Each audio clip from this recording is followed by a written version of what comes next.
Hey guys, Roman Trester here with Mission Forge. In today's video, guys, I want to give you some tips on how to improve your hammer control and technique.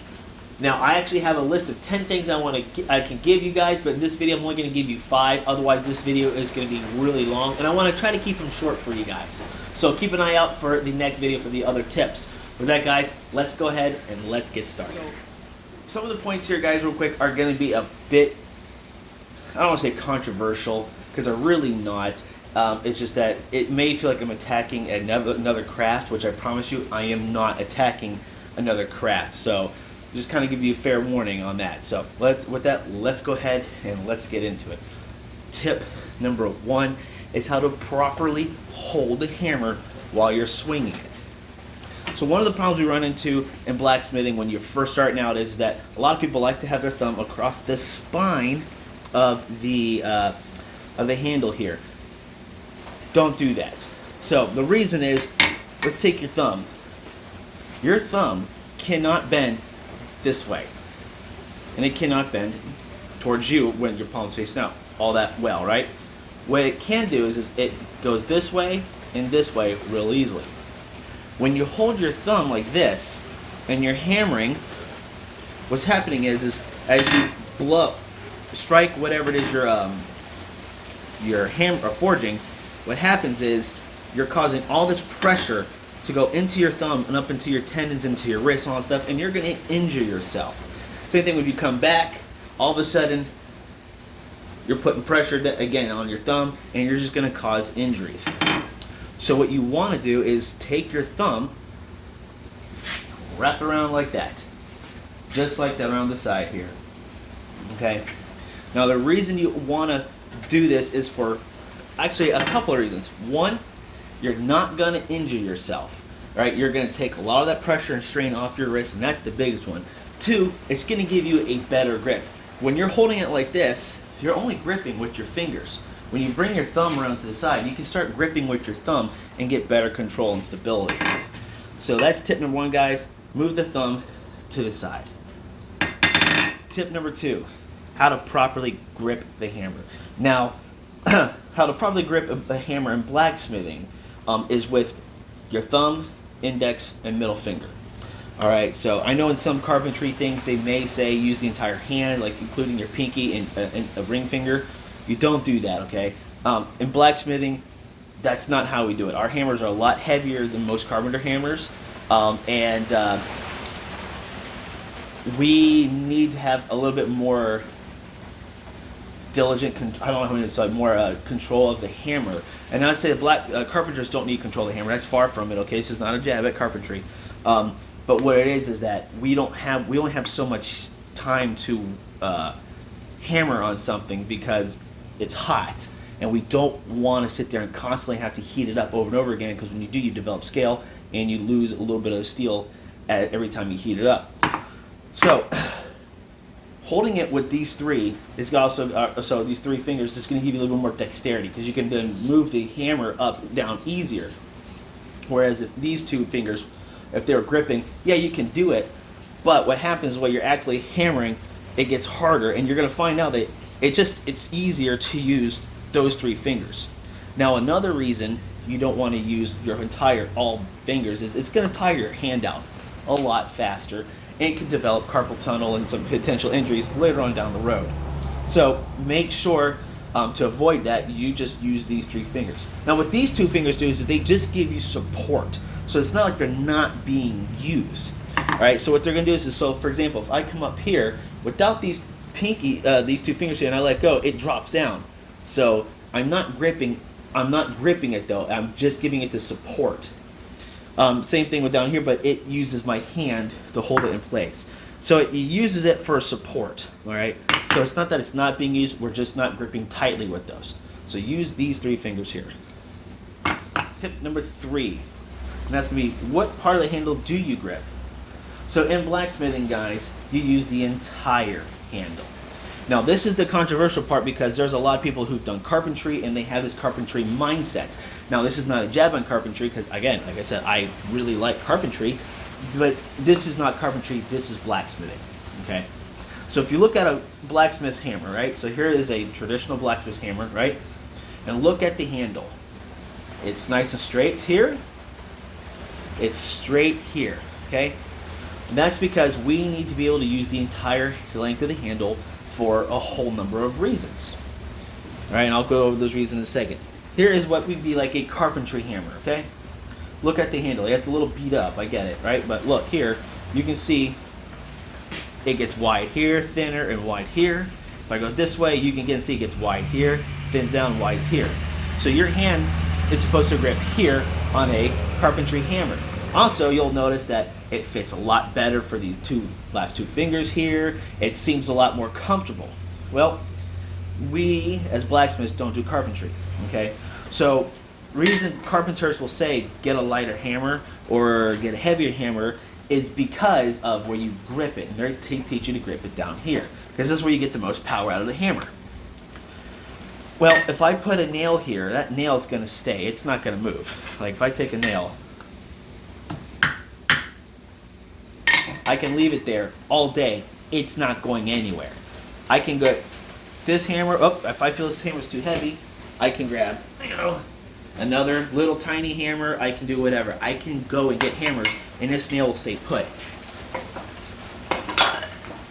In blacksmithing, I can't do that. We have so much time to hammer on a piece of steel while it's hot. The longer it takes us to get a hammer or whatever, the quicker, it loses heat. So then I'm gonna have to put it back in the forge. Now, what most carpenters and people don't realize is that every time we stick a piece of metal in the forge, it builds up scale. And when it builds up scale, you're losing a little bit of steel at a time. So here, let me kind of give you guys a little example here. So it's hard to probably see, but this is a lot thicker than this down here. This at one point I used as a weld. I welded it onto a piece of steel.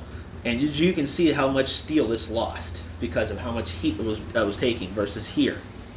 So you're going to lose steel. So we don't have time to go to a lighter hammer. All right.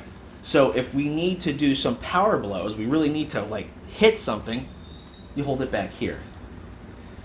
This is what I do. Let me point that out. If I want more diligent work, or where I'm really just trying to just do some, I'm really trying to just put in some, I'm shaping a knife, or I'm shaping a bottle opener, I'm doing whatever. I'm not trying to move steel as fast as humanly possible. When I take more careful control, I'll hold it towards the middle. But if I'm doing refined work, I'm really trying to, it's a little twisted, it's a little whatever, I just want to fix it, then I hold it closer to the head. It gives me more stability. I don't have time to go between different hammers, okay? So we use the entire handle, and that is perfectly fine. Tip number 4, how to swing the hammer. Okay, so one of the probably more different train of thoughts, it's not even controversial, on how to swing a hammer. The way I do it is I try to use my shoulder more than I use my arm. All right, so and there's a couple of reasons for that. One, your shoulder group muscles, right? You got a whole bunch of them. You got your delts, you got your lats, you got your traps. You got all those, and you got all these muscle groups here. It is able to move a lot more and more weight than what your arm can. It's a much bigger muscle group than, say, your biceps, which is only 2 heads, and tricep, which is 3, and they're smaller compared to here. So what you want to do is you want to try to use your shoulder as much as possible to forge. And not just that, if you notice, your shoulder can go in about any direction, right?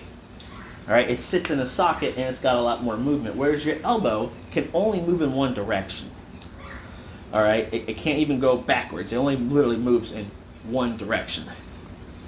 So by using your shoulder, you not only do you get more maneuverability, but you have the capability of you have the ability to use a lot more muscle groups, which is going to prevent your arm from tiring out as fast. Now, this is one of the ones I still struggle with to this day because it does just feel so weird. But when I catch myself, then I use my shoulder. Now, how you use your shoulder is a really this is where it kind of gets off. Because me, I tend to use my shoulder a lot in the forward motion here. There's some guys that will use it more of like going to the side.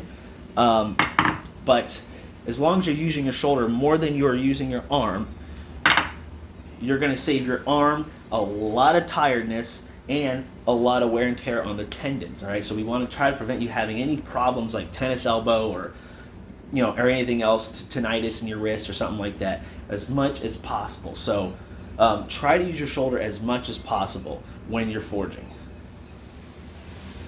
Tip number 5, accuracy.